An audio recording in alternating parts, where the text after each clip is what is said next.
Grabando dos, tres. Hola a todos, hoy nos encontramos con unos compañeros del doctorado en diseño de acá de la Universidad de Palermo, Rafa Salguero y Paul Peralta. Ellos se van a presentar para contarnos de dónde vienen y qué están haciendo acá en Palermo.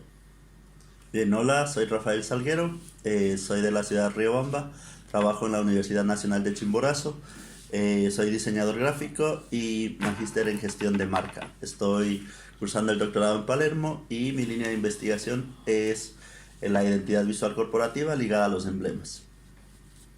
Hola con todos, mi nombre es Paul Peralta, vengo de la ciudad de Cuenca, soy docente en la Universidad de Cuenca, soy diseñador gráfico de profesión, tengo una maestría en diseño multimedia. Actualmente mi línea de investigación en el doctorado se da entre los cruces en diseño y cultura, estoy investigando como objeto de estudio a las fiestas populares. Básicamente en lo que estoy enfocado es en la construcción de identidad desde la grafía que proviene de las fiestas. ¿No? Hola a todos, mi nombre es Camilo Rojas, soy diseñador gráfico de base, tengo una especialización en diseño urbano y tengo una maestría en territorio y ciudad. Pues estoy cursando el doctorado en diseño y mi fuerte es toda la parte de tecnología, entonces mi enfoque está en los videojuegos y entender cómo estos videojuegos están compuestos desde los elementos y principios del diseño gráfico. Entonces hoy vamos a realizar unas preguntas y vamos a charlar un poco sobre el diseño y vamos a ver qué tipo de reflexiones nosotros tenemos desde nuestro contexto sobre ellas. La primera pregunta es: ¿cuál es la visión pedagógica de las carreras de diseño en su respectivo contexto Cuenca, Riobamba y Bogotá, que es de donde provenimos? Entonces, en este caso, con la pregunta, la visión pedagógica que se tiene respondiendo desde los Libertadores, desde donde yo trabajo, esa perspectiva está enfocada más en el lado de la reflexión y actualmente estamos tratando de actualizar el programa de diseño gráfico, buscando que dejemos un poco atrás lo que es el diseño 1.0, que es el diseño de producto, para tratar de llegar al diseño 4.0, que es el diseño para el cambio de comportamiento social, para organizaciones. Entonces, miramos cómo el estudiante en los primeros semestres puede aprender a diseñar un producto, un objeto, en los siguientes semestres cómo puede diseñar un servicio, después cómo puede realizar emprendimientos para al final poder llegar a desarrollar propuestas de diseño que estén enfocadas en organizaciones y para el cambio del comportamiento social en la sociedad en la cual estamos trabajando. Entonces esa visión pedagógica nos da como herramientas para empezar a entender que ya no son solo procesos técnicos y teóricos, sino que también hay la necesidad de empezar a establecer espacios en donde se pueda discutir de manera crítica sobre el diseño. Entonces creamos espacios como lo que son talleres, estudios, laboratorios en los cuales los estudiantes pueden llegar y discutir sobre cualquier tema en específico. Desde, desde la parte organizativa, en tu universidad, ¿quiénes definen o quiénes detallan el programa pedagógico? O sea, los lineamientos están ligados a la visión o al modelo pedagógico de la universidad, o la carrera diseña su propuesta pedagógica de forma independiente. Pues ahorita que estamos haciendo esa actualización, obviamente están los lineamientos del CNA y del Ministerio de Educación, entonces nos estamos rigiendo por las leyes y desde el programa, desde la visión institucional, atendemos a cuál es la visión y el perfil del estudiante libertador. Con base en ello, pues tenemos todo una propuesta de facultad en la cual están enfocados como cada una de las carreras. Existen carreras de comunicación social, periodismo, publicidad y mercadeo, diseño gráfico, una maestría en comunicación creativa y se están proponiendo dos especializaciones y otros tres programas académicos más. Y todos están enfocados bajo una sola mira, eh, bajo un solo lineamiento institucional. Pero desde el programa O tiene sea, uno la autonomía. responden a los indicadores Sí, propios de la universidad. sí, como al PEIL que hay institucional. Entonces, bajo esa perspectiva, los programas sí tienen autonomía sobre cómo van a desenvolverse, bajo unos criterios que también son como institucionales, como tiene que haber ciertos espacios académicos que tienen que ser institucionales, pero sobre los espacios académicos o créditos que se tienen sobre la malla académica, pues uno puede hacer propuestas. Y en esas propuestas se discuten entre los profesores que hacen parte del programa de diseño gráfico, tanto profesores de planta como profesores de horas cátedra. Y también se discute con los directivos y estudiantes y egresados para mirar cuáles son como la visión y las necesidades que hay hoy en día en Colombia, teniendo en cuenta que obviamente es la carrera pensada para el diseñador que va a salir a trabajar en Colombia. ¿Toman en cuenta los lineamientos o alguna voz desde la empresa? Sí, claro, por los estudiantes que son egresados, pues ellos trabajan en sus emprendimientos o trabajan en alguna institución, empresa allegada al diseño. Y cuando los invitamos, pues ellos nos empiezan a contar cuáles son como sus preocupaciones, cuáles son como las necesidades que se han visto presentes dentro de ese ejercicio. Nosotros las tomamos y desde ahí empezamos también a planear cómo van a ser esos desarrollos, cuáles son, por ejemplo, las líneas de profundización que se necesitan para estos nuevos diseñadores. Interesante. Bueno, digamos, desde esa visión pedagógica, con una perspectiva de la Universidad de Cuenca, en el último tiempo nosotros como universidad hemos, no sé si la palabra correcta es una modificación o reestructuración en cuanto al sílabo académico, donde se está tratando de orientar más hacia el acompañamiento del docente para con el alumno, es decir, que el alumno pueda tener esa educación, pero que también tenga un porcentaje de educación autónoma, que es justamente a donde está enfocado, digamos, parte de la visión que tiene la universidad. Lo interesante es, y de justo lo que te escuchaba a ti, Camilo, es decir, que generan nuevos proyectos dentro de estas nuevas mallas curriculares. Tenemos una figura que se conoce como proyectos de vinculación con la sociedad, donde los estudiantes, además de realizar sus prácticas preprofesionales, tienen un primer acercamiento en el aspecto profesional, lo cual les enriquece muchísimo más a la parte académica. Y adicional a eso, tenemos una nueva figura que son los proyectos integradores. También te había escuchado que decías que correlacionan a muchas de las materias, y es justamente lo que nosotros también hacemos, donde hay materias o cátedras que están encadenadas una con otra, y necesariamente en ese acompañamiento se trabaja en un tronco común con un proyecto en particular, donde todas las materias en conjunto no solamente aportan en el tema del conocimiento, en el tema del aprendizaje por parte del alumno, sino también se involucra el docente.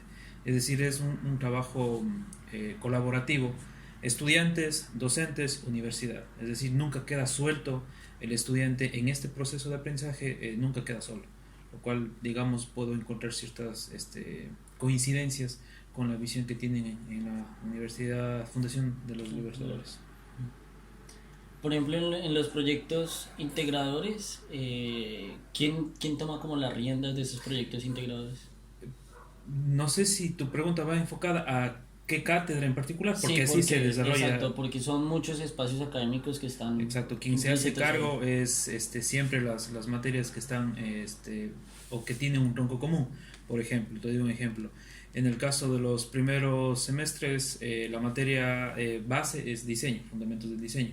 Y las materias que acompañan a este tronco común es cromática, metodología de la investigación, etc. Entonces siempre hay un proyecto, un docente que se hace responsable de ese proyecto. Siempre existe un acompañamiento de un docente, digamos, que funge las funciones de director, donde se hace cargo el acompañamiento desde el inicio, desde la planificación del proyecto hasta cuando se expone. De hecho, es algo interesante que nosotros en los proyectos integradores siempre al final de semestre los visibilizamos, es decir, los exponemos, para que no solamente la comunidad universitaria propia de la facultad lo vea, sino también hacemos convocatorias a estudiantes de instituciones secundarias y demás, que vean qué es lo que se hace en la universidad. No solamente como un resultado, sino para que vean cuál es ese proceso que tiene el acompañamiento del docente para con el estudiante. ¿Y los espacios de visibilización cuáles son? Hemos trabajado en la misma universidad, en las mismas instalaciones de la universidad y con los proyectos de vinculación con la sociedad. Hemos trabajado con instituciones como el municipio de Cuenca, como algunas secretarías del gobierno nacional.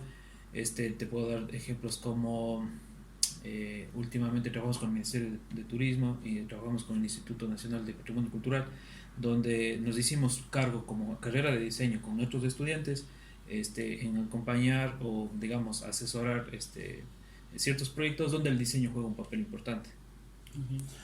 Pues, Paul, en el contexto ecuatoriano se asocia a la universidad, a las universidades de la provincia de La Suay, en el sentido de que relacionan el diseño con la artesanía o potencian el diseño con la artesanía. ¿Es cierta esta visión? ¿Cómo ves tú desde tu universidad? Desde mi universidad, digamos, no hay un sesgo marcado o sea, para deslindarnos de la artesanía. Culturalmente, Cuenca tiene una carga bastante significativa en torno a cómo se maneja o cómo hay ese cruce entre diseño, cultura, artesanía. Justamente por eso, por el contexto histórico, por ese proceso de sincretismo no solamente religioso, comunicacional y demás que tiene la ciudad. Pero sí es un poco, digamos, hay una dificultad bastante marcada en deslindarse de todo o, digamos, en intentar separar el diseño de la cultura y de la artesanía.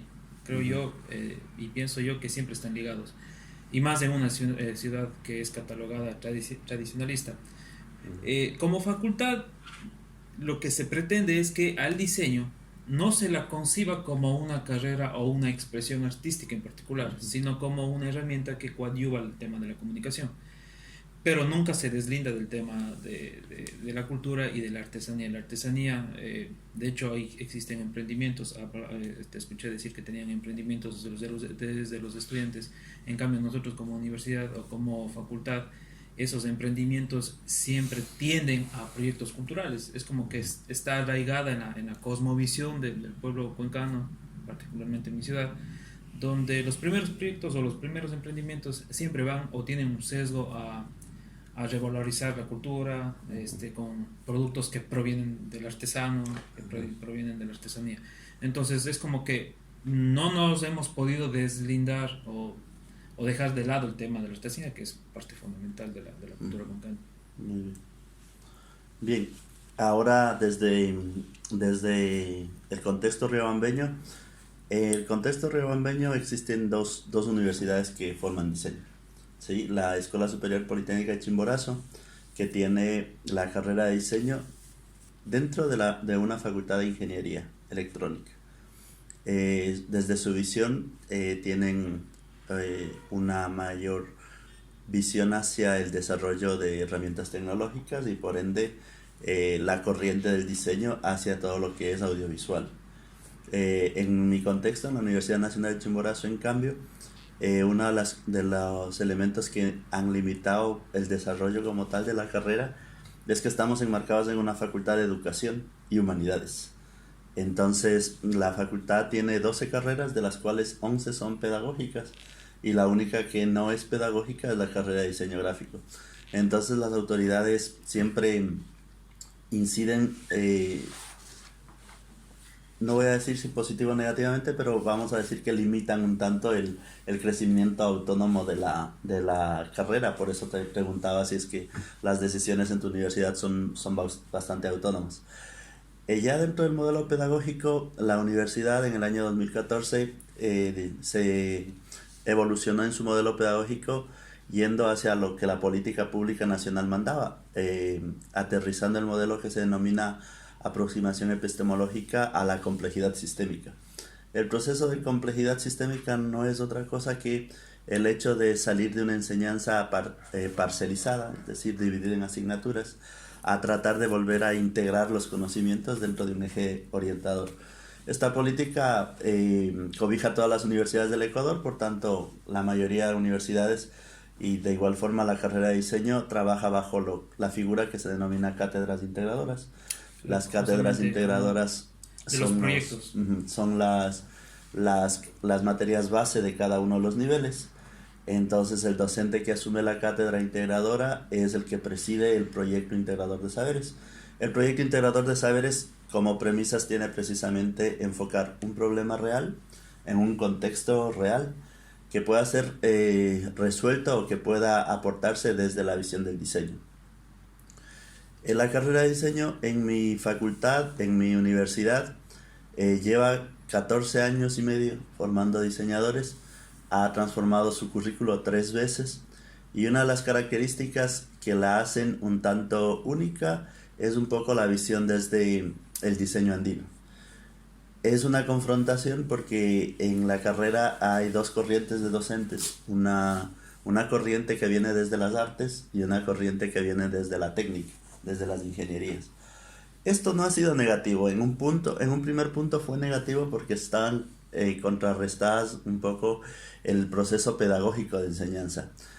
Los procesos de rediseño nos han enseñado a que el diseño jamás va a desvincularse del arte, porque tiene un componente estético alto y también está ligado a las tecnologías. Entonces, eso aporta a que las visiones ya dejen de ser disruptivas, es decir, separatistas, y más bien ya entiendan cada profesor que sus aportes efectivamente hacen o generan un profesional multidimensional, con un alto sentido estético y también con un alto dominio de tecnologías. Entonces, si quiero particularizar algo de la carrera, es la visión hacia trabajar a lo que todas las universidades considero que quieren, a poner una marca de diseño Ecuador, que no existe, que está en construcción para mi manera de ver. Es decir, el hecho de que las personas vean en cualquier contexto internacional una propuesta de diseño y puedan identificar como diseño ecuatoriano, ¿sí? Esa es la visión pedagógica de la carrera y en eso es lo que estamos trabajando ahora. Una pregunta, ¿cuáles las oportunidades que tiene el diseñador ecuatoriano en el contexto laboral una vez que termina la carrera? ¿Si hay como mucha oferta o es poca la oferta para un diseñador? ¿Ganan bien o ganan mal? Desde la visión en mi contexto local, es un reto bastante fuerte porque el diseñador que sale, siendo muy sinceros, al inicio ingresa a empresa ganando el salario mínimo vital, que para ahora Ecuador está en $401, dólares americanos. La competencia es bastante desleal. Nosotros venimos creo que la mayoría de ciudades en el Ecuador viene de un contexto donde la cultura gráfica popular es bastante fuerte, la presencia de la imprenta es bastante fuerte. Entonces, los que en su momento tuvieron dinero para invertir en tecnología de impresión son los que mandaban en el diseño, en el contexto. Entonces, estas personas son formadas empíricamente, tienen mucha experiencia en el manejo de tecnologías, sobre todo de reproducción, y se han formado desde el punto de vista empírico en procesos creativos. Pero ellos son los que tienen el dinero actualmente.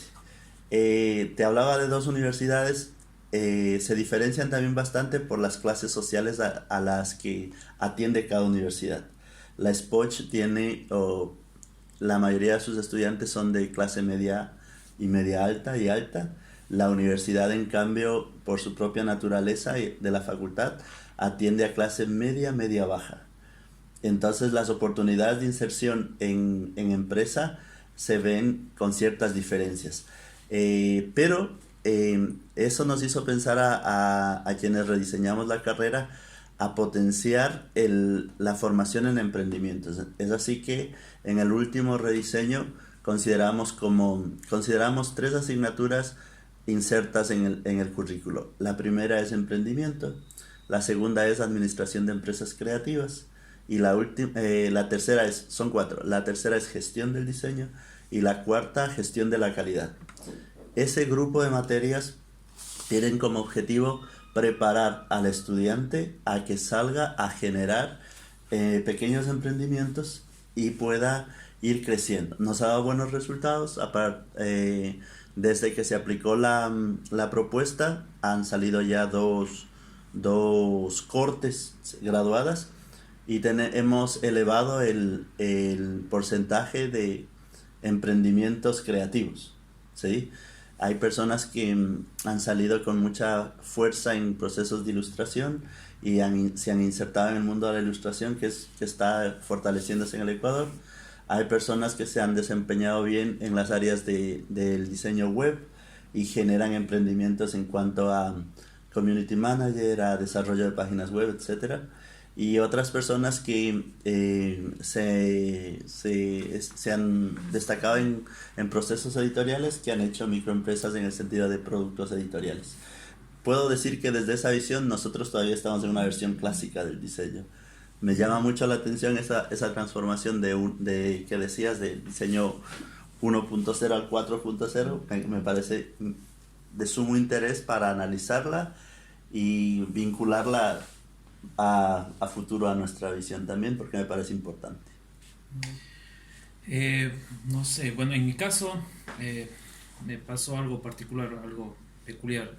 Yo me gradué en apenas la segunda promoción de la carrera de diseño en la Facultad de Artes, y cuando, digamos, nuestra promoción se graduó, la ciudad se veía o no estaba preparada, digamos, no había un sector donde identificaba la necesidad de un diseñador. Pero afortunadamente eso fue cambiando a raíz de un montón de situaciones, digamos, que fueron sucediendo de manera colateral, entre ellas que la ciudad de Cuenca es una ciudad bastante industrializada, donde se concentran bastantes sectores industriales de las empresas y marcas más importantes del país. Y eso creo yo que coadyuvó para que en la sociedad misma vean que en una empresa es necesario un diseñador. Al punto de que también tengo yo un emprendimiento propio, tengo una oficina de diseño, un estudio de diseño, que, digamos, realizo mis actividades paralelas a la de la docencia, y donde he podido yo, digamos, puedo entregar o otorgar información de primera mano de esa evolución en la ciudad, en el contexto en el que me desenvuelvo, donde sí ha pasado de, digamos, de que la sociedad vea a un diseñador o vea la carrera del diseño o vea el diseño como una, tal vez, y una carrera onírica, por así decirlo, donde la actividad profesional lo vean desde un aspecto bastante lúdico, a ahora verlo como necesario, donde en las empresas montan ya sus propios departamentos de diseño y publicidad, de diseño y marketing, donde se contrata a estudios y agencias, como es en el caso que te referenciaba. Y hemos vivido un crecimiento al punto de que justamente en la facultad se concentra que los profesionales, si bien es cierto, hay y eso también sería bueno conversar, hay ese pensar o ese pensamiento en el que el diseñador actualmente debe conocer absolutamente todo, lo cual yo no estoy de acuerdo con eso. Pero justamente va encaminado a eso a las empresas, de que les dé soporte en varias áreas, lo que reta a los profesionales del diseño justamente a capacitarse, a profesionalizarse o especializarse en cada una de las áreas, lo cual consigo trae ciertos factores positivos y negativos. No sé, el profesional se capacita, debe capacitarse, debe actualizarse, pero más sin embargo sí existe un mercado y como enfoque desde la universidad en que los estudiantes, porque nosotros competimos, y Rafa puede corroborar, en la ciudad de Cuenca existe otra universidad, es la Universidad de la SOI, de hecho es la primera facultad de diseño en el Ecuador. Entonces y la Universidad de Cuenca, por así decirlo, existe una competencia por saber quién forma a los mejores profesionales en diseño. Entonces es justamente eso parte de los objetivos de las reestructuraciones de las mallas curriculares, de la actualización de los sílabos académicos, donde justamente al estudiante se puede dar ese acompañamiento, pero que se identifique que el estudiante puede y debe estar actualizado siempre, justamente por ese tipo de competencias, donde sí hay un mercado ávido en busca de diseñadores. Okay. Desde el contexto colombiano, para también conversar con respecto a esto, surgen como similitudes. Entonces, por ejemplo, el diseñador gráfico recién egresado se va a enfrentar a un mundo en el cual es muy competitivo, hay demasiados diseñadores gráficos en el contexto colombiano, se gradúan muchos estudiantes. El diseño gráfico también tiene un lado oscuro en Colombia, y más que todo en Bogotá, porque hay todo como toda una industria que genera productos de diseño a bajo costo. Entonces, cualquier persona que necesite una solución gráfica puede ir a estos clústeres de diseño y buscar soluciones económicas para suplir sus necesidades. Y lo cual desvaloriza como el valor del diseñador gráfico y pues todo el ejercicio que viene realizando dentro de una carrera. Pero también está el otro lado donde el diseñador gráfico que es muy bueno, que puede especializarse en algo, que adquiere habilidades ya sea en ilustración, en audiovisual, en web, en cualquiera de sus profundizaciones, también le puede ir muy bien porque puede llegar a ingresar en empresas o en industrias donde realmente va a ser muy valorado. Entonces tenemos estudiantes que tienen grandes logros, trabajan en grandes empresas, ganan muy bien a diferencia de otros, pero eso sí ya depende de su profundización y de todo el trabajo que cada uno de ellos haga. Y cuán preparados están. Estén dentro de ese ejercicio. El reto está en, obviamente, poderle abrir más oportunidades a todos los estudiantes, no que sean solo pocos, sino que sean más estudiantes los que puedan llegar más lejos con la carrera y que no sientan que a veces, porque pasa que varios estudiantes son egresados y debido a simplemente el hecho de haberla cursado y no tener como habilidades o competencias muy fuertes, terminan trabajando en otra cosa que no es de diseño gráfico. Entonces es como un reto, ¿no? Actualmente es un reto por parte de las escuelas de diseño, justamente, en que el número de egresados, graduados, digamos, tenga un símil al número de estudiantes o ya profesionales, nuevos profesionales que se inserten en el campo profesional. Creo que ahí es importante hablar de un detalle que está sirviendo mucho, al menos en mi contexto, es el hecho de hablar más de diseño. Porque no recuerdo quién alguna vez me dio ese consejo, pero me decía, si es que en tu ciudad quieres que se valore el diseño, empiecen a hablar en el diseño. Empiecen a aparecer en medios, empiecen a visualizarse en la sociedad. Porque el problema de las universidades también estaba en que formaban profesionales y nadie sabía lo que estaban haciendo. O sea, nunca salías a hacer una exposición en el parque público, nunca salías a mostrar los resultados que tienes dentro de las aulas. Entonces, los proyectos integradores de saberes creo que son una herramienta poderosa porque nos permiten visibilizarnos en la sociedad. Entonces, cuando nos insertamos en un medio, ejemplo, nosotros trabajamos con las juntas parroquiales rurales. Entonces, las juntas parroquiales miran la diferencia de un trabajo hecho por un profesional, porque el docente es el que guía el proceso, y lo que le hace cualquier clúster de diseño donde no utilizan exacto, lo hacen empíricamente. Hay diferencias notables. Entonces, creo que nuestra función también como docentes es promover escenarios donde se visibilice el diseño. Mientras más hablas de diseño, la gente va a entender más la función real de un diseñador y entonces vamos a poder generar quizá mejores puestos de trabajo a nuestros egresados. Okay. Vamos con otra pregunta. Llegamos una de Paul. Sí, me gustaría, poner en discusión el siguiente tema de cuánto puede o debe el diseñador hacer uso de las nuevas tecnologías. Yo creo que justamente en algo lo había mencionado en una de mis intervenciones y hago referencia a justamente en la aparición de las nuevas tecnologías. Hoy en día las empresas, los estudios, agencias del diseño buscan perfiles profesionales de los nuevos egresados donde conozcan varias herramientas tecnológicas, es decir, un diseñador que conozca varias herramientas tecnológicas. Y eso quisiera, ponerlo en discusión. ¿Cuánto debe y puede el diseñador abarcar? ¿O cuánto debe o puede tener una especialización? Porque son cosas diferentes. Un diseñador puede conocer absolutamente todo y tal vez, y como hablábamos, no profundizar o no prepararse del todo en un área en particular, a que pase todo lo contrario. El conocer de todo te hace que tengas falencias en muchas más áreas. Entonces es como que me gustaría saber cuál es la visión que tienen ustedes. Bien, desde el contexto colombiano pasa algo similar y es que cuando busca uno ofertas de empleo en diseño gráfico, recalcan el uso de programas tecnológicos que sean propios para las funciones, sí, que se van a desempeñar, donde el valor real que tiene el diseñador gráfico debe estar es implícito en sus sabores para dar soluciones creativas en los diferentes contextos en los que se va a desempeñar.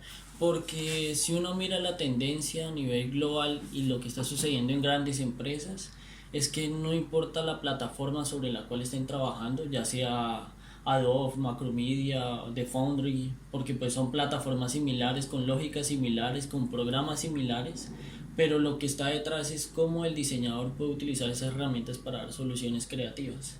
Y si no está eso implícito dentro de su ejercicio, no hay cambio. Saber cómo se resuelve el problema. Sí, sí, no sabe cómo resolverlo. Del skin final. Sí, de la parte visual, de cómo utilizar el programa. Exacto. Porque pueden tener personas muy hábiles, técnicos muy hábiles en el manejo de una herramienta, pero que no saben darle solución. Y ahí cae en esa actividad de operatividad simplemente. Operatividad, sí. Y también eso pasa al nivel pedagógico, donde el estudiante se cierra y se centra mucho en el aprendizaje de la herramienta, más en aprender cómo es el proceso para usar la herramienta a una solución creativa. Y también, en mi caso me pasa mucho, yo trabajo mucho en la parte de talleres prácticos, teórico-prácticos, en donde el estudiante siempre está preocupado porque uno le dé conocimientos sobre la herramienta. Cuando el plus de la clase presencial, de estar con uno como profesor, es poder profundizar en las teorías y en los procesos, en cómo utilizar esa herramienta para hacer soluciones creativas. Porque las herramientas hoy en día hay más facilidades de aprenderlas. Uno puede buscar tutoriales en diferentes plataformas y aprender a manejarlas. Muchos de esos procesos son autónomos. Sí, más que todo. No, por ejemplo, uno como profesor dentro de un espacio académico, así le dedique todas las horas del espacio académico a enseñarle la herramienta, claro. No le va a uno a profundizar mucho dentro del uso de ella. Es puro trabajo autónomo del estudiante que va a hacer que sea muy bueno en el manejo de esa herramienta, pero realmente el plus de la clase debería estar es en aprender qué puede hacer con las herramientas, qué tipo de soluciones creativas, cómo puede generar innovación en el desarrollo de esas ideas gráficas. O sea, pensar siempre primero en el backend y luego ya la operatividad misma del proceso comunicacional va a evocar un producto con un skin, un face mucho más elaborado. Así es. Bien, yo creo que a esa pregunta le hace falta una visión curricular. Y voy a hacer una comparación con medicina. Medicina es un campo amplio que en sus inicios se trabajaba de forma artesanal. El peluquero salió a peluquear, a cortar cabello, pasó a arreglar dientes y luego fue evolucionando hasta que se hizo una disciplina científica. Luego las enfermeras igual aparecieron como unas ayudantes del médico, consideraron que era una disciplina particular y entonces apareció la enfermería como carrera universitaria. Pero aún así no fue suficiente, hay carreras técnicas que forman asistentes de salud, ¿sí? Entonces yo creo que el diseño tiene que preocuparse, o las personas que estamos en el mundo del diseño también tenemos que preocuparnos en el sentido de generar una visión multidimensional en el sentido del diseño. Yo creo que yo tuve la oportunidad de trabajar en un medio de comunicación y pasé desde ser el diseñador que escuchaba lo que el jefe de ventas quería que diseñe y lo hacía como él quería, hasta llegar a ser director creativo de todo el departamento. Entonces, yo creo que hay niveles en el diseño, en el sentido de que si nosotros en Ecuador particularmente tenemos, por ejemplo, la universidad que forma licenciados en diseño, tenemos institutos tecnológicos que forman tecnólogos en diseño, y hay colegios también de bachillerato que forman bachilleres en diseño. Entonces considero que en lugar de pelearse en el sentido o de no trabajar colectivamente, uno tendría que establecer una red de cuáles son las competencias que adquiere una persona a nivel de bachillerato, a nivel técnico, a nivel tecnológico y a nivel superior. y que cada una de las competencias se complementen. A mí me gusta mucho un término que lo leí por primera vez en el Colegio de Diseñadores de España, que es el proceso co-creativo.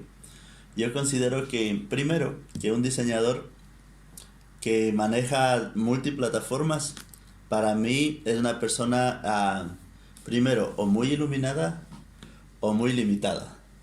¿Por qué razón? Porque manejar multiplataformas tecnológicas, yo considero que estás desarrollando una parte de tu cerebro en el sentido de saber programar, de saber manejar herramientas tecnológicas.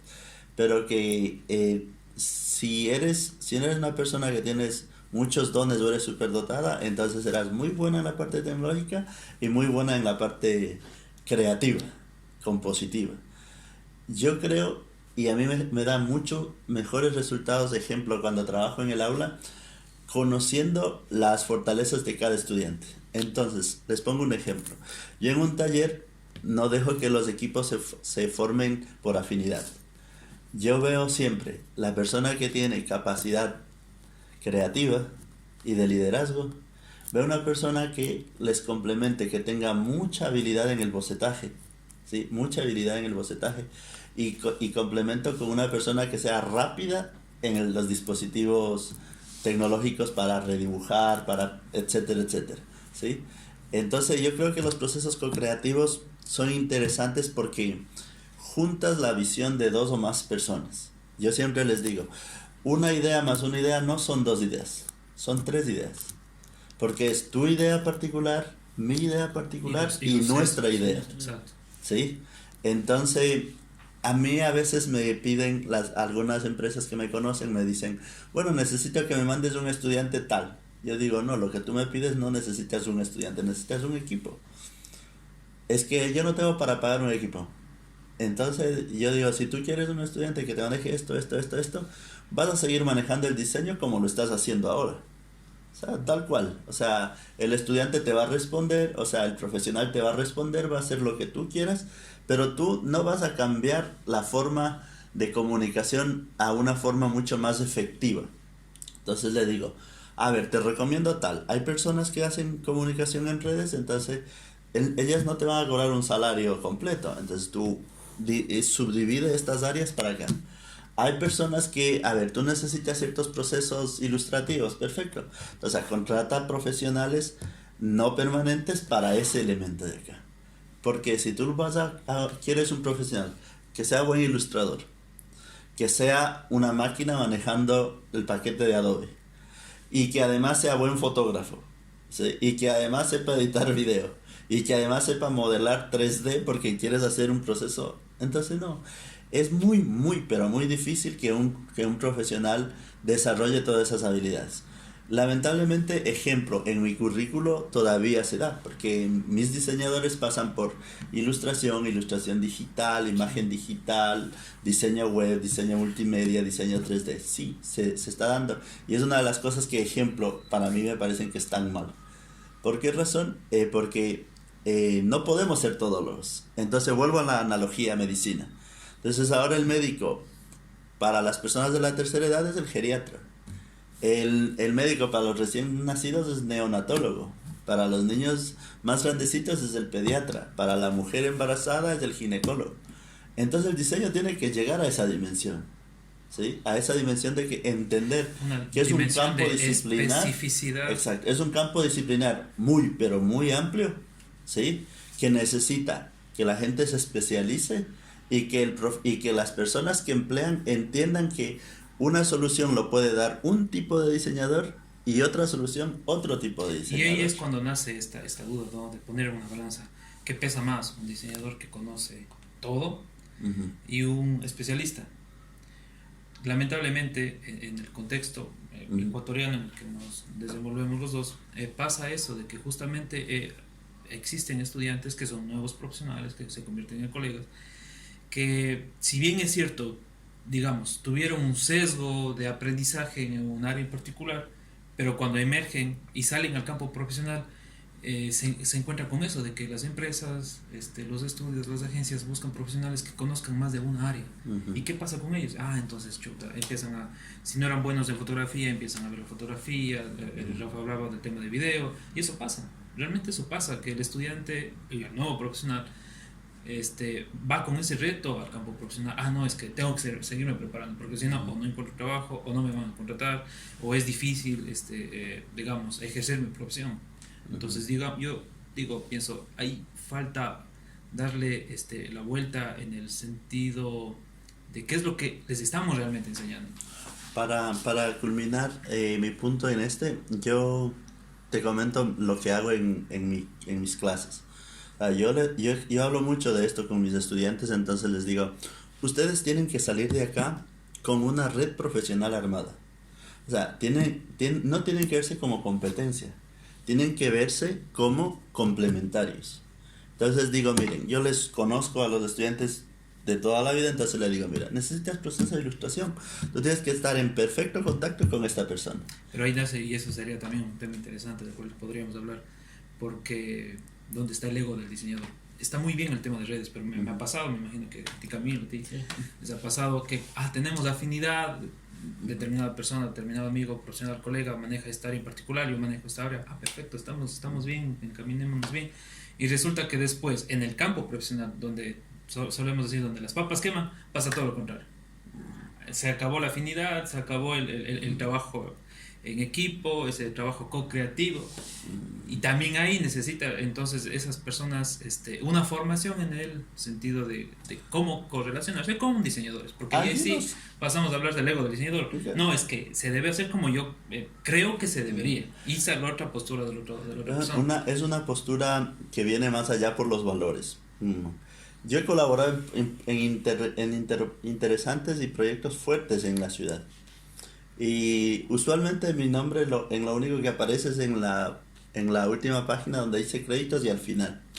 Pero yo particularmente me siento muy orgulloso en el sentido de que en cada proyecto que pongo mis manos, toda la gente se entera qué es lo que hago yo. Yo no necesito aparecer en un crédito o ser la cara visible del proyecto, porque cuando pasa por mis manos como que le doy un toque. Sí tienes razón, el ego del diseñador es un problema, pero yo creo que ese trabajo lo tiene que hacer el docente también, porque yo en mis clases usualmente logro eso, o sea, que se olviden de que es mi idea que yo impongo, no, es una idea colectiva, ¿sí? Y es un resultante de equipo. Entonces yo siempre les pongo, yo sé poco de fútbol, pero siempre les pongo para hablar de equipo a un equipo de fútbol. Les digo, Messi solito no es nadie. Messi necesita complementarse con laterales, con defensas, con arqueros, bla, bla, bla. Pero entonces les digo, y cuando gana el partido, gana Barcelona, no gana Messi. O cuando gana una selección, y les pongo en Argentina, les digo, ¿por qué Messi es tan bueno en Barcelona y no es figura en Argentina? Porque en Argentina no logra calar el equipo. Entonces, ¿por qué? Porque hay tantas buenas individualidades que todo el mundo quiere destacarse y al final la selección se aplasta. Es una buena analogía. Les digo, eso es lo importante en el mundo del diseño. Les digo, la diferencia entre que te busquen, porque el diseñador cuando recién sale, nadie le busca, nadie le llama. Tiene que salir a buscar. Pero le digo, mientras más dejes tu impronta, la gente te va a empezar a buscar, a llamarte. A ver, y te van a llamar. A mí me llaman precisamente para elementos de gestión del diseño y gestión de marca. Y a mí me interesa eso, porque otros campos yo no los manejo. Y eso también es importante, claro. En un mundo de mucha competencia es muy difícil decir no hago esto. Lógicamente ahí se tiene una ventaja, uno que tiene un trabajo fijo y que tiene su actividad profesional por el otro lado, ¿no? Pero yo considero que una de las cosas que los diseñadores debemos entender es también a ser honestos, en el sentido de que esto yo domino y esto no domino. Pero bueno, sí, digamos eso, no sé si será del todo medible, porque por ejemplo, y justo conversábamos el otro día, nosotros como agencia, es cierto lo que tú dices, muchas veces no dominamos todo, nuestra agencia se dedica más o nos especializamos más en el tema multimedia, web, desarrollo de aplicaciones móviles. Más sin embargo, tenemos esa red de contactos que justamente tú mencionabas, donde se puede dar soporte. Es decir, ese trabajo co-creativo.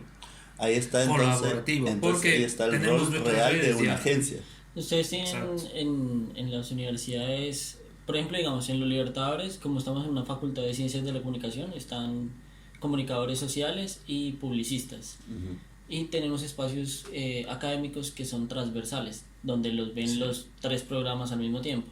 Entonces en esos espacios se busca que hagan equipos de trabajo en donde puedan trabajar con los otros profesionales de las otras carreras para que entiendan cuáles son las competencias que tiene cada uno de ellos y cómo se puede complementar con los otros para saber cómo pueden armar equipos. ¿Tienen lo mismo en...? No. Y ese es un problema particularmente en mi universidad, porque nosotros tenemos carrera de comunicación social que chistosamente dentro de sus contenidos tiene muchos contenidos de diseño gráfico.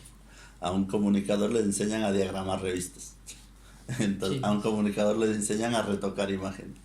O sea, no es que está mal que les enseñen, pero es que hay que entender que la competencia del comunicador es otra y la del diseñador es otra. Tengo que saber, porque para integrarme a un equipo multidisciplinario, y te lo digo con un poco de experiencia en el sentido que trabajé en un medio de comunicación.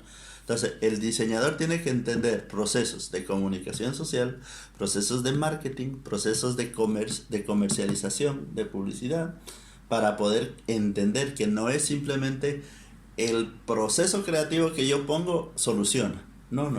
Yo tengo que entender, bueno, cuál es la necesidad que me trae el que vende la publicidad.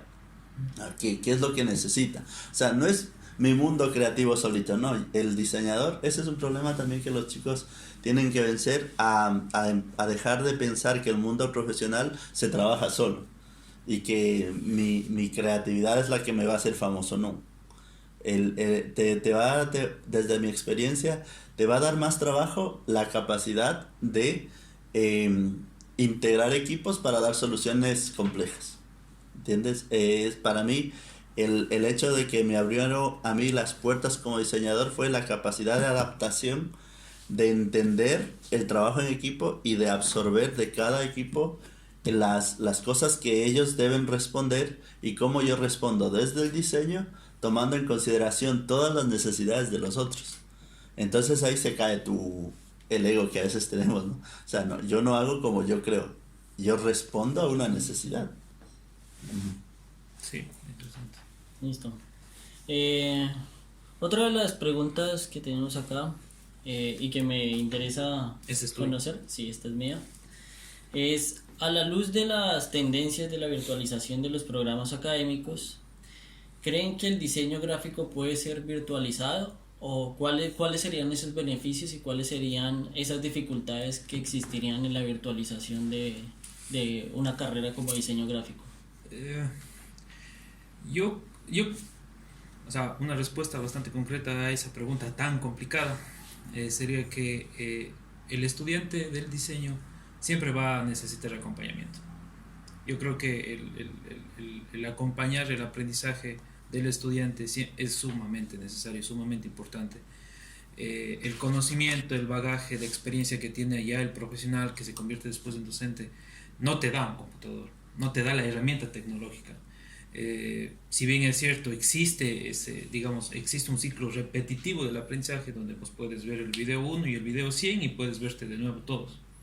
Y digamos, hay una reproducción cíclica del contenido, pero no es lo mismo tener esa experiencia, entre comillas, personalizada con el docente, donde te da ciertas guías, ciertas pautas, donde te cuenta lo que hablaba Rafa y les transmite a los estudiantes. La experiencia, por ejemplo, eso sí no te da el computador, no te da esa enseñanza virtual.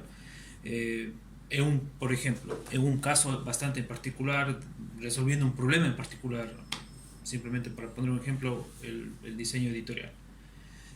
Uno como profesional que está inmerso en el sector de su campo, sabe cómo resolverlo, desde diferentes sesgos, desde diferentes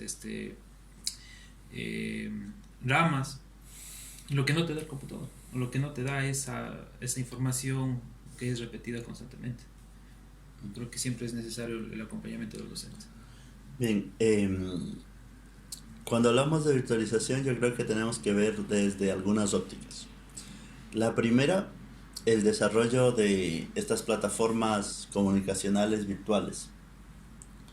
Y yo creo que si bien ahora es una tendencia, a futuro, no tan lejano, sino más bien mediato, por no decir inmediato, la educación va a ser virtual.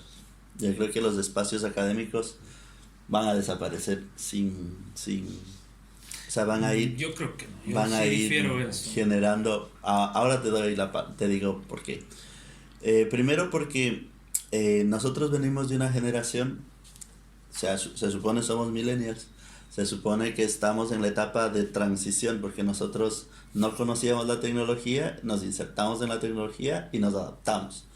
Pero las generaciones actuales, los muchachos que están ahora saliendo o están en escuela o colegio, son completamente digitales. Entonces ellos vienen de unas experiencias en las que la virtualidad es un mundo. O sea, nosotros fuimos formados en espacios académicos y vemos la necesidad de tener al profesor al lado. Pero yo veo elementos tan complejos como tu mundo, Camilo, los videojuegos. O sea, son procesos tan complejos que son fácilmente autoaprendidos por estas generaciones.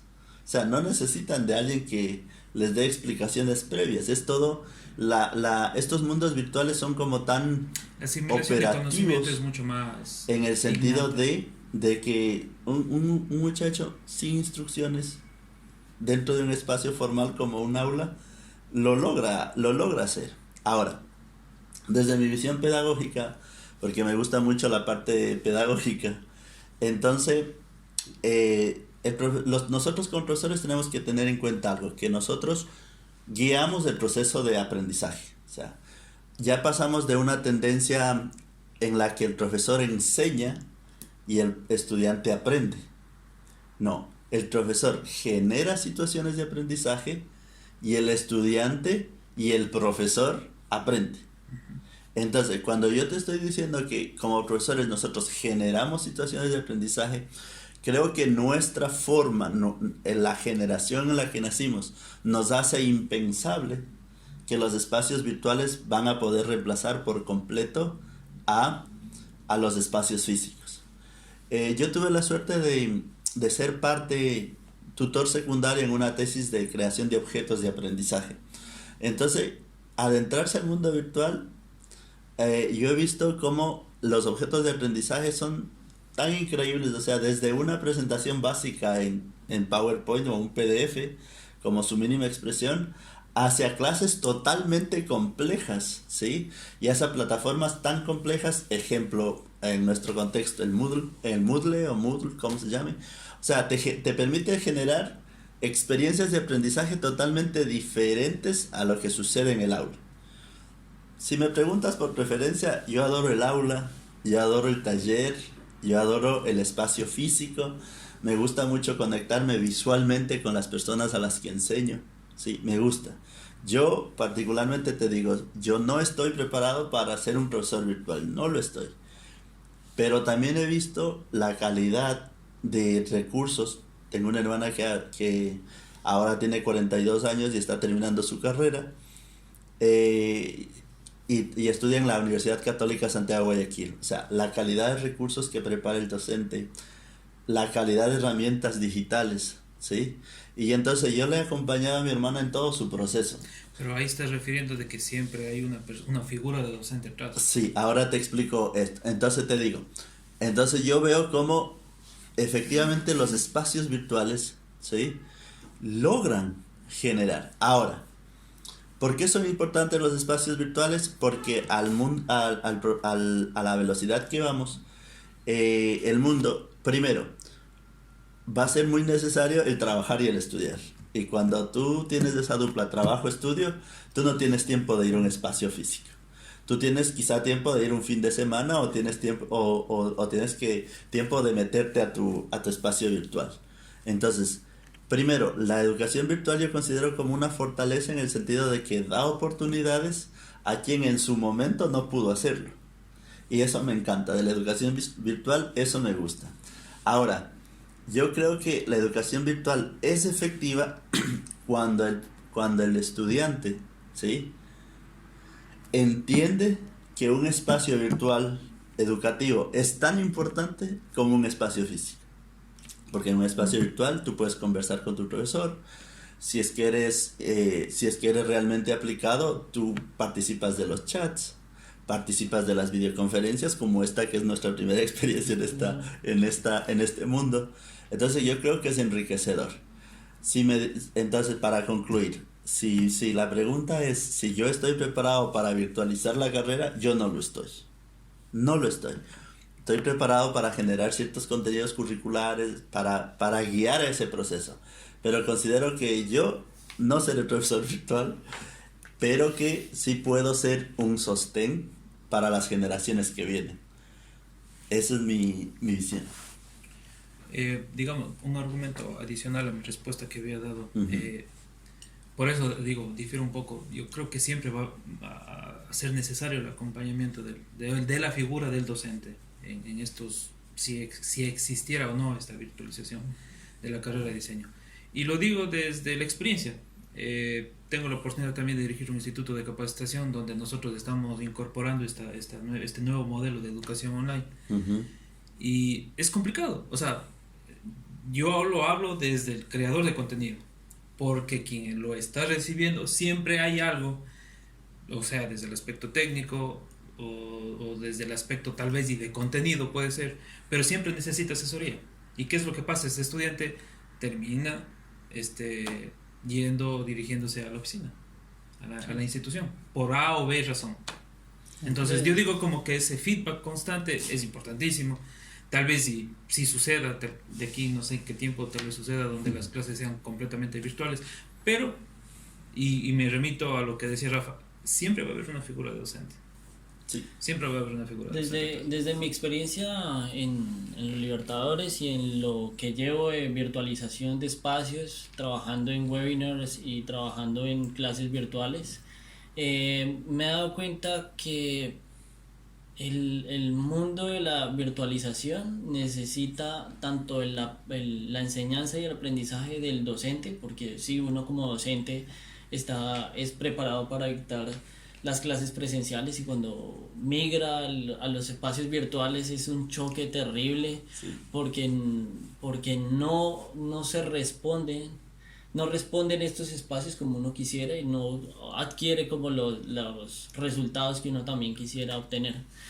Pero también se necesita una enseñanza de cómo manejar los espacios para los estudiantes. O sea, que los estudiantes, antes de ingresar a la virtualización o a estos espacios virtuales, también tienen que conocer cuáles son como esas reglas o esas buenas prácticas que tienen que manejar dentro de los espacios virtuales, porque si no se sienten cómodos con estos espacios, hay una desconexión total terrible. Exacto. Con los contenidos y con la información que se está dando. La empatía juega un papel importantísimo. No hay nada de empatía dentro de ellos. Entonces, si presencialmente cuesta en algunos casos, sí, conectar con los estudiantes y darles como el contenido que realmente les llegue, pues virtualmente es mucho más difícil. Ahora yo te hago una pregunta allí. O sea, yo no difiero de lo que ustedes dicen, estoy totalmente de acuerdo. Yo estudié pedagogía y entiendo que la tríada docente, estudiante y escenario de aprendizaje es vital. Pero yo te digo algo. Hace días circuló el hecho de que a través de la realidad virtual una madre se despedía de su hija que murió. Ese video a mí me golpeó tanto en el sentido de, en cuanto primero a ética, en el sentido de que cuán ético es hacerlo.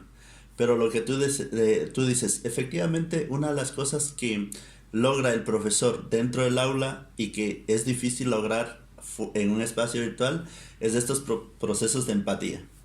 ¿Qué pasa si esa empatía se traslada a escenarios como la realidad virtual? Donde tú interactúas O sea, tú no estás en un mismo espacio físico, pero a través de la realidad virtual estás. Lógicamente ahorita no estamos, o sea, los contextos académicos virtuales no son de esa forma, pero yo veo cómo la tecnología avanza de tal manera. Y otro ejemplo que me encantó ver de realidad virtual, alguna vez un video vi, no sé si era publicitario o no, de una abuelita en silla de ruedas con unas gafas en 4 dimensiones, sintiendo el agua del mar en sus pies.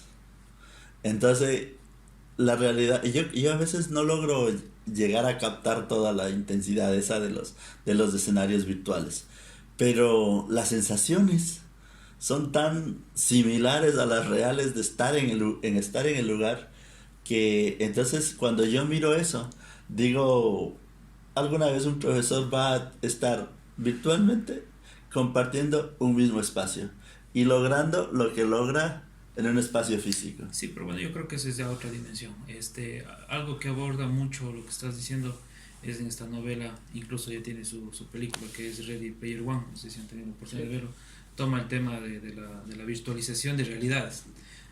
Yo estoy aquí en este espacio físico, me pongo mis dispositivos de realidad y estoy dando clases en Japón, en China, Colombia, en donde sea. Pero ya ahí es una realidad alterna, es muy diferente a la virtualización, porque digamos, y justamente lo que topa este autor, que es Ernest Klein, creo que es, no me acuerdo, es justamente eso, de que digamos, el tema físico ya no es una limitante.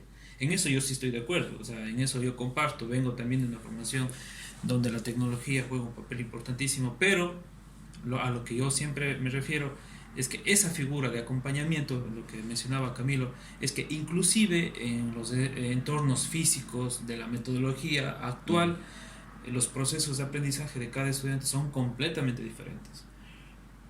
Si empezamos a medir esos procesos de aprendizaje por los estudiantes en un nuevo entorno, yo creo que sería mucho más complejo, aún existiendo la figura de un docente. Por ejemplo, en mi caso yo pienso que toca que evolucionen también las plataformas digitales para los espacios académicos, porque de cierta manera esa empatía no existe, es también por esas limitantes que tienen esas plataformas. Exacto. Porque hoy en la actualidad nosotros nos desenvolvemos a través de plataformas digitales como redes sociales, donde la empatía sí existe, donde yo puedo comunicarme con alguien de manera muy empática y estar todo el tiempo conectado. Y vemos que hay mucha empatía ahora por la tecnología y a través de la tecnología, y por eso también nos desconectamos de la parte presencial a veces de las personas. Entonces, si pudiéramos llevar esa empatía digital que han podido lograr las redes sociales al mundo pedagógico de la enseñanza, sería muy enriquecedor, porque uno se podría conectar también con los estudiantes y poder armar los espacios realmente de manera muy creativa y como muy afín con los temas que se manejen dentro de los espacios académicos. Lo otro que me parece que es un plus de la virtualización es la cercanía con el mundo global, porque la limitante que tenemos actualmente de los espacios físicos es que no podemos compartir otras realidades y otros contextos, donde la virtualización sí nos permitiría. Por ejemplo, el hecho de nosotros estar acá en un contexto totalmente diferente, compartiendo con compañeros que son de otros contextos, de otros países, realmente nos nutre mucho en nuestra parte profesional, que es algo que deberíamos darle la oportunidad también a los estudiantes que tenemos hoy en día, que puedan vivirlo también, así sea de manera virtual, donde puedan recibir conocimientos de otros. Compartir esa experiencia de correlacionar. Desde el punto de vista pedagógico, la figura del docente nunca va a desaparecer, nunca, siempre va a ser necesaria. Y en cuanto a lo que tú dices, hace falta humanizar más los entornos virtuales de aprendizaje. Y a manera de broma, yo recuerdo alguna vez cuando estaba, creo que cursando el segundo año de universidad, una profesora nos contaba, en confianza, decía, me voy a casar.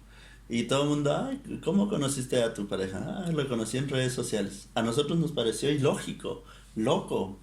Decíamos, ¿cómo una persona puede tener una relación con una persona a la que no ha visto? Se iba a casar después de 1 año y medio de relación y jamás se habían conocido. No se habían dado un beso, o sea, nada físicamente. Pero ahora es una realidad. O sea, ahora tú consigues pareja y haces algo tan importante como casarte Pero yo con creo un que contexto tan... O ahí sea, ya, digamos, ahí hay una pequeña respuesta a lo que decía yo del tema de las realidades alternas. Porque ¿qué pasa? Se casaron y cuando van y conviven, conocen la verdadera, no sé, personalidad y terminan separándose. No, pero también hay no, casos en los que cásate. sí. O congenian. O sea, por eso digo, Ella tipo de- sigue casada. Sí. Entonces te digo, a nosotros nos parecía algo loco cómo las redes sociales han logrado esto. Y han logrado, porque ahora hay muchos matrimonios de gente de una parte del mundo, de un continente con otro continente, que han empatizado dentro de una red. La educación va a llegar a ese punto. Y coincido contigo, lo que tiene que pasar, que para una educación virtual muy buena, los entornos tienen que transformarse totalmente. ser más amigos. Yo particularmente trabajo en Moodle y me parece desastrosa la plataforma porque no es nada amigable, no me permite utilizar todos los recursos que yo quisiera o también me ponen otra cosa importante, ¿no? Yo no estoy preparado, yo no soy un profesor digital, entonces creo que ese es el reto también que a veces a nosotros como profesores nos limita y decimos educación virtual no, porque cuando vamos a un ahí entorno... nos metimos a una de mis preguntas, que sería ¿cuánto debe y puede el docente estar al tanto de las nuevas herramientas? Y debe. Sí. Y debe estar. Claro, debe. Eso te digo. Eso es importante. Yo siempre recalco cuando tenemos juntas de carrera a los profesores. No todos tienen la oportunidad de estar en sus mundos que quisieran. Entonces tienen que prepararse. Entonces yo cuando me toca asumir algo que no es mi mundo, tengo que asumirlo y prepararme. Entonces es lo que nos falta, ¿no? Lógicamente ahí ya llegaríamos a política y más a visiones pedagógicas en el sentido de cuántas materias puede dar un docente, bla, bla, bla. Entonces es otra limitante totalmente, ¿no? Pero educación virtual yo creo que es un mundo que se nos viene y de forma Hay que ser preparados, ¿no? inmediata, ¿sí? Si no queremos dejar de ser profesores, nos toca adaptarnos a las nuevas tecnologías. Entonces, bueno, acá llegamos a la conclusión de este encuentro. Esperemos que pronto volvamos a hacer otro encuentro de este tipo donde discutamos otros temas. Y pues abierto este espacio para otras personas que se quieran sumar a las discusiones. Gracias. Gracias. Hasta pronto.